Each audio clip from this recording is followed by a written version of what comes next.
त्योहारों का महीना अक्टूबर 2025 आ चुका है और इस बार बैंकों की कई छुट्टी पड़ने वाली है। गांधी जयंती से लेकर दशहरा, करवा चौथ और दिवाली तक अलग अलग राज्यों में बैंक बंद रहेंगे।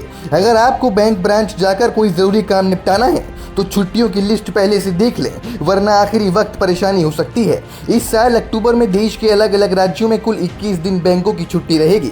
अक्टूबर 2025 में 4 रविवार और 2 शनिवार की छुट्टियों के अलावा अलग अलग स्थानीय त्योहारों की कुल 15 छुट्टियां रहेंगी।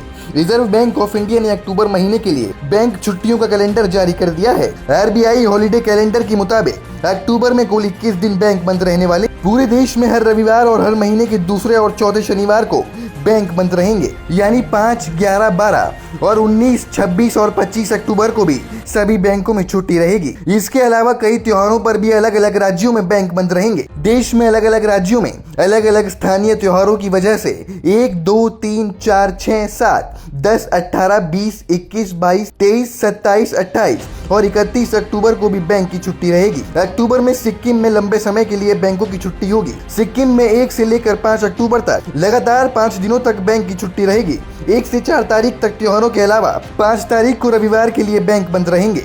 इसके बाद सिक्किम में 21, 22 और 23 अक्टूबर को भी अलग अलग त्योहारों की वजह से सभी बैंक बंद रहेंगे। दूसरी ओर बैंक ब्रांच भले ही इन छुट्टियों में बंद रहें, लेकिन डिजिटल सेवाएं जैसे internet banking, mobile app, UPI और एटीएम लेन देन चलते रहेंगे। यानी आप online fund transfer, bill payment और अकाउंट बैलेंस के चेक जैसे काम आसानी से कर सकेंगे। लेकिन चेक क्लियरिंग, पासबुक अपडेट और कैश विड्रॉल जैसे काम प्रभावित हो सकते हैं। अगर आपकी कोई बैंक से जुड़ी डेडलाइन जैसे आरडी की किस्त, लोन पेमेंट या फिक्स डिपॉजिट की मैच्योरिटी इन तारीखों पर पड़ती है तो उसका प्रोसेसिंग अगली वर्किंग डेट पर होगा। इसलिए बेहतर होगा कि आप अपने बैंक के काम छुट्टियों से पहले ही निपटा लें।